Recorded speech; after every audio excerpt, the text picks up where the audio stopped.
asosiy vositalarni ijaraga bersak, qanaqa qilib buni hisoblash kerak va qaysi hujjatlar asos bo'la oladi?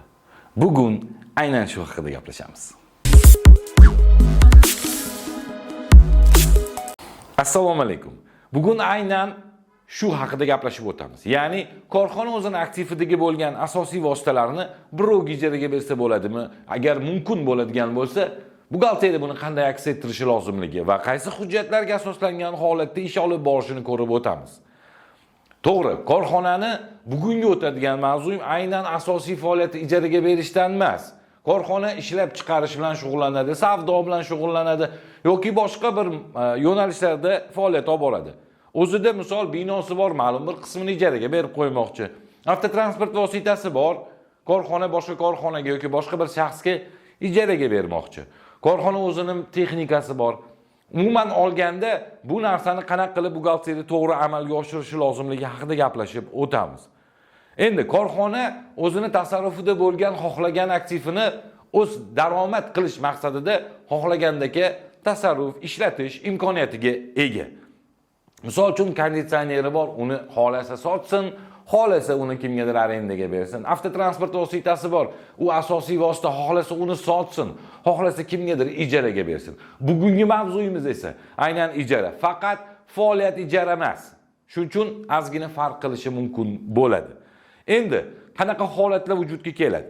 Birinchidan, korxonani rahbari qaror chiqarish kerak, buyruq chiqarishi lozim. Misol uchun, korxonadagi mana bu narsalar korxona ijaraga berishga ruxsat berilsin yoki ijaraga berilsin degan mantiqda hujjat bo'lishi lozim. Va korxona ijaraga olmoqchi bo'lgan tashkilot yoki jismoniy shaxs bilan ijara shartnomasini imzolash kerak bo'ladi. Ijara shartnomasi aynan shartnoma ko'rinishida bo'lishi lozim. Ya'ni korxona o'zini qaysidir bo'lagini, binosi bo'ladigan bo'lsa yoki transport vositasi yoki texnikasi yoki mebeli, umuman olganda aynan asosiy vositani ijaraga berayotgan holatni ko'rib o'tamiz. Aynan asosiy vosita. Umuman olganda xohlagan narsasini ijaraga sotishga imkoniyati mavjud bo'ladi korxonaning. Xo'sh, bu holatda demak shartnoma bo'ldi. Shartnoma bo'lgandan keyin, aynan shartnoma bo'lgandan keyin bizning asosiy vositamiz bu 0100 qilib yozganim asosiy maqsadi bu 0120 bo'lishi mumkin, 0130, 0140 va hokazo. Xohlaganinglarni o'zingizlar tanlab olasizlar. Buyruq asosida ijaraga chiqarilish, ya'ni rahbarning buyrug'i asosida ijaraga chiqarilishini ko'rsatib o'taman. Ya'ni 0191 shoti bilan. Ana undan keyin biza bitta narsani yaxshi bilib olishimiz kerak. Ijaraga chiqarilayotgan asosiy faoliyat boshqa narsa bo'lganligi uchun aynan ijaraga chiqqan asosiy vositalarning eskirishini biza hisoblaymiz. Biza o'sha tablitsalarni qilamiz. Demak, asosiy vositalarning eskirishi bizani ma'muriy xarajat bo'lib turgan bo'lsa, demak, u narsa ma'muriy xarajatlar sifatida e'tirof etiladi va operativ xarajatlar sifatida ko'rsatiladi. Demak, ma'muriy xarajatlarga chiqarib o'ramiz bizani asosiy vositalarimizning eskirishini. Demak, birinchi bo'lib biz buni buyruq asosida chiqargan bu narsani tablitsasi bo'ladi. Bu qo'shimcha hozir ko'rsatib tushuntirib o'taman bu narsani. Undan keyin ijaraga shartnoma, ijaraga berilayotgan narsa shartnoma tuzilgan bo'lsa, bu jismoniy shaxs bo'ladimi, yuridik shaxs bo'ladimi, ular bizga oldindan to'lov amalga oshirib berishadi. Mana 63.90 dan 51.10 ga bizning hisob raqamimizga uni puli kelib tushdi. Agar kassada naqd pul bilan to'layotgan bo'lsa, bilib oling. Onlayn kassa apparati bo'lishi shart va QR kodli chek bo'lishi kerak. U holatda bu yerda to'g'ri 50-10 bo'lishi ham mumkin. Umumiy olganda agar u ijara to'lovini oldindan to'layotgan bo'lsa, mana shu holatini ko'rib o'tamiz. Endi biza ijarani to'lovi, misol uchun 1 oylik ijarasi o'tdi, biza shot faktura taqdim qilib beryapmiz. Bilib oling. Bu narsani asoslantiruvchi hujjati bizning shartnomamiz bo'ldi. Endi undan keyin misol uchun u 5-aprelda olib ketganda 30-aprel kuni shot faktura beryapmiz. Qanchadir summaga. O'sha shot faktura bo'ladigan asos mana bu narsa bo'ladi. Demak, bu bizning boshqa daromadimiz, asosiy faoliyatda boshqa daromad hisoblanganligi uchun bu narsa bizning daromad sifatida shot faktura berilgandan keyin 93.50 shotidan 48.20 shotiga o'tkazib beriladi. xuddi shu shot faktura asosida bu nech pul to'lagan bo'lsa, o'sha miqdorda nech pullik bergan. Bu yerda 5 million to'lagan bo'lishi mumkin, lekin bizning shot fakturamiz 2 million bo'ladigan bo'lsa daromadimizda, mana bu yerda 2 millionini yopamiz bu tashkilotni. Buni asoslantiruvchi hujjati aynan shu bo'ladi. Demak, biz mana shu yerda o'zimizni to'g'ri provodkalarimizni qilishimiz kerak va asoslantiruvchi hujjatlar sifatida mana bu narsalarni to'g'ri ko'rsatib berishimiz kerak.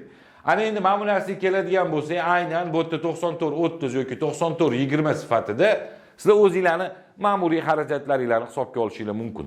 Endi agar bino ijaraga berayotgan bo'lsanglar, unda kommunal to'lovlar bo'ladigan bo'lsa, u holatda qaysi holatni ko'rib o'tamiz.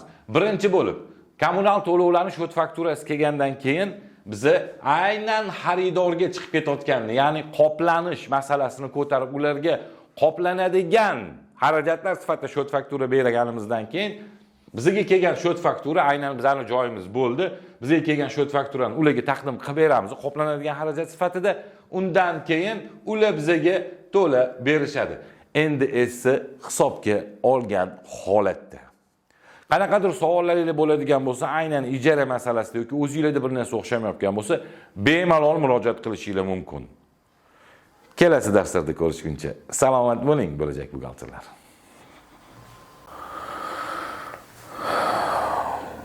Qanaqa qilib amaliy buxgalter bo'lsam ekan? Qayerga bormasam shot yotlar, qonun yotlar, masala ishlar. Buxgalterlar rostdan ham shunaqa masala ishlab yurarmikan? Assalomu alaykum. Unda men Otabek Kadirov sizlarni 11-may soat 11:00 da start oladigan, offline-da ham, online-da ham yonma-yon bo'ladigan haqiqiy bosh buxgalterlar kursiga taklif qilaman. Kursimiz 100% amaliy darslar bilan haqiqiy buxgalter bo'lish hissiyotlari bilan bo'lib o'tadi. Siz birinchi darsdanoq o'zingizni bosh buxgalterdek his qilishni boshlaysiz. Ishlab chiqarish, savdo, xizmat ko'rsatish, qurilish, oshxona, restoran bo'ladimi, kafe bo'ladimi, aynan eksport, import, valyuta operatsiyalari bo'ladimi? Haqiqiy shu korxonalarning bosh buxgalteri bo'lish imkoniyatiga ega bo'lasiz. Birinchi darsdan onlayndagilar ham, offlayndagilar ham his qilishni boshlaydi. Aynan 11-mayda start oladigan kursimiz umuman boshqacha atmosfera, boshqacha darslar va boshqacha hislar bilan bo'lib o'tadi. Joyingizni mana shu raqamlarga qo'ng'iroq qilib band qiling, chunki joylarimiz onlaynda ham, offlaynda ham chegaralangan. Ortig'ini qabul qila olmaymiz. Joyimiz unaqa rezinkali emas. Shuni hisobiga. Umuman buxgalteriyaga doir bo'lgan barcha hujjatlar, buxgalter bo'lib ishlash uchun nimalar zarurligi va buxgalteriyaning amaliyoti qanday bo'lishi, buxgalter bo'lib ishlashda qanday qilib o'zingizni ko'rsatishingiz lozimligi haqida aynan shu darslarimiz bo'lib o'tadi. Adines deysizmi yoki boshqa platformalar deysizmi? Aynan bu darslarda hammasi bo'ladi. Eng asosiysi, boshqalardan ustun tarafi bu kursi.